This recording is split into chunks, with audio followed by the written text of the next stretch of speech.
రాజమౌళి శివప్రసాద్ రెడ్డి గారు ఈ కూటమి ప్రభుత్వంలో మద్యం ఏరులై పారుతుందని ఎక్కడ చూసినా బంగ్యాకు ఇసుపెటాకులు విపరీతంగా అన్ని అక్రమంగా ఈ మత్తుకు సంబంధించిన లిక్కర్ నాసిరకం బ్రాండ్లు ఇవన్నీ రకరకాలుగా జరుగుతుంది. విచ్చలవిడిగా అమ్ముతున్నారు. కేంద్ర ప్రభుత్వం కూటమి ప్రభుత్వంలోని ఎమ్మెల్యేలే దీనికి తెరదీసినారని చెప్పి మాట్లాడడం జరిగింది.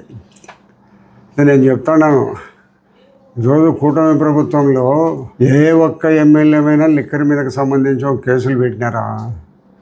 మీ ప్రభుత్వంలో ఎంతమంది కేసుల్లో ఉన్నారు, ఎంతమంది జైళ్ళలో ఉన్నారు, ఎన్ని రోజులు జైళ్ళలో ఉన్నారు, ఎన్ని నెలలు జైల్లో ఉన్నారు?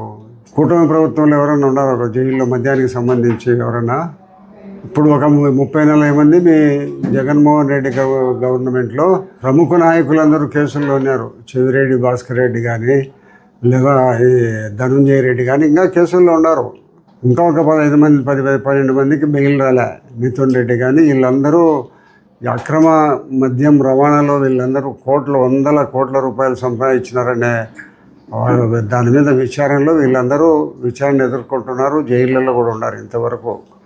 ఇంతవరకు జైల్లోనే బెయిల్ రాని సంఘటనలు 3 నెలల కాలం నుంచి కూడా ఉన్నాయి. మేము సొంతంగా నువ్వు డైరెక్ట్గా డిస్టిలరీ నుంచి తెచ్చి మద్యం అమ్మినావు నువ్వు పొద్దుటూరులో. ఎన్నికల్లో అదే మద్యాన్ని పంచినావు నువ్వు.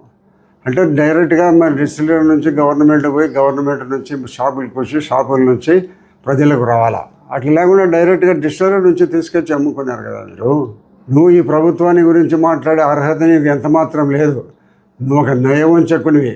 నువ్వు ప్రజల డబ్బును దోపిడీ చేసే ఒక దోపిడీ దొంగవు. ఇప్పటికీ నువ్వు మైలవరం కాలువను ఆక్రమించుకొని ఉండవు. జమ్మలమడు రోడ్లు క్రిస్టియన్ స్థలాన్ని ఆక్రమించుకొని ఉండవు. ఎన్ని అక్రమాలకు నీ దగ్గర ఇప్పుడు కేర్ ఆఫ్ అడ్రస్ నీది అక్రమాలు జరుగుతున్నాయంటే ఈ విధంగా నువ్వు దోపిడీ చేసి నీ యొక్క దోపిడీని కప్పిపుచ్చుకునేదానికి ఈరోజు కూటమి ప్రభుత్వం మీద నువ్వు చెప్తావా? మాట్లాడేదానికి నీకు అర్హత ఉంది కూటమి ప్రభుత్వంలో ఎవరి మీద ఏలెత్తి చూపేదానికి?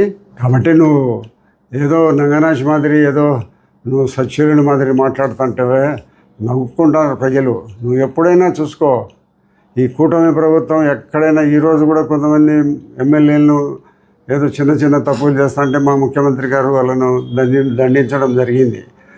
ప్రతి మీటింగ్లో హెచ్చరిస్తుంటాడు ఎక్కడ ఎలాంటి పొరపాట్లు చేయకూడదని. అరుదుగా ఒకరో ఇద్దరు చేస్తుంటే వాళ్ళకు తగిన పరిస్థితి. పుట్టార మహేష్ను ఏ కార్యక్రమాలలో పాల్గొనకూడదని చెప్పినారు. మీరు ఎప్పుడైనా అటువంటి పరిస్థితి కలుగజేసినారా మీ ప్రభుత్వంలో? అవసరమైతే అని పార్టీ నుంచి వదిలించడానికి కూడా సిద్ధపడతాం. కానీ ఇటువంటి అక్రమ మార్గాల్లో లిక్కర్ కానీ లేదా రకరకాలైన బంగ్యాకులు కానీ ఎక్కడైనా నువ్వు విచ్చలవిడిగా దొరుకుతుందని నువ్వు మాట్లాడుతున్నావు. ఎక్కడ దొరుకుతుందో చెప్పు విచ్చలవిడిగా. కాబట్టి ఈ కూటమి ప్రభుత్వము ఎక్కడ అవినీతికి ఆస్కారం లేకుండా ప్రభుత్వం జరుగుతుంది, పరిపాలన జరుగుతుంది. నీ మాటలు ఉరువు నమ్మరు. పొద్దుటూరు ప్రజలకు అందరికీ తెలుసు. నువ్వు నా మీద నా కొడుకు మీద చెప్పినావు 13 కోట్ల రూపాయలు ఏదో శనిగల దాంట్లోనని. ఇప్పటి వరకు శనిగలు జరిగింది 9,000 కోట్లు 9 కోట్లు జరిగినాయి. 9 కోట్లలో 10 కోట్లు 13 కోట్లు ఎక్కడి నుంచి రైతులు శనిగల డబ్బు అంతా కూడా మాకే ఇచ్చేయడానికి సరిపోదు. రకరకాల ఆరోపణలు చేస్తాడు. నేను ఒక్కటే చెప్తాను, నేను కానీ మా కుటుంబ సభ్యులు కానీ నా కొడుకు కానీ ఇంకా నువ్వు 50 ఏళ్ళు బతికేదానికి నీకు వయసు ఉంది.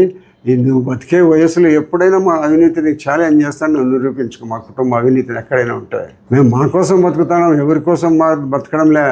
మా రాజకీయ జీవితాన్ని నిజాయితీగా బతికిపోవాలనేది మేము మా నిర్ణయించుకున్నాం. ఒకరు చెప్పింటే మేము ఉండడంలే. కాబట్టి మీరు ఏదో ఎన్నిసార్లు మా మీద ఆరోపణ చేసినా కూడా ప్రొద్దుటూరు ప్రజలు నమ్మరు. ప్రొద్దుటూరు ప్రజలు నిన్ను గురించి తెలుసు, నన్ను గురించి తెలుసు, అందరిని గురించి తెలుసు. నువ్వు ఎన్నిసార్లు మొరపెట్టుకున్నా కూడా ప్రజలు వినే పరిస్థితి లేరు. గత ముఖ్యమంత్రి జగన్మోహన్ రెడ్డి పేషి మొత్తం లిక్కర్ స్కామ్లో ఉంది. వాళ్ళందరూ జైళ్ళలో ఉన్నారు. దీనికేం చెప్తావు సమాధానము? ఇప్పుడు మా ప్రభుత్వాన్ని మాట్లాడుతున్నావు, మా ప్రభుత్వాన్ని మాట్లాడడానికి అర్హత ఉందని. నీలాంటి వాళ్ళు మాట్లాడే అర్హత కూడా లేదు.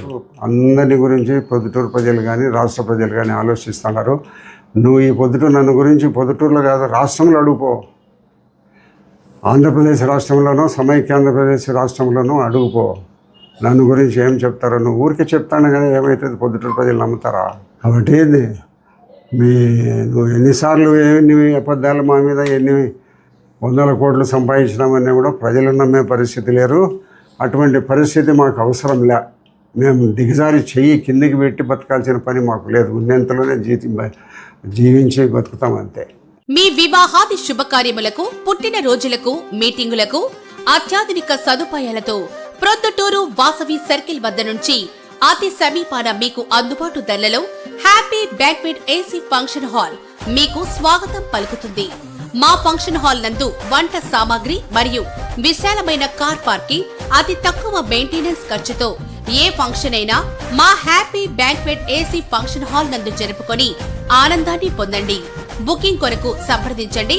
మా సెల్ నంబర్ 9100600238 7799 000211.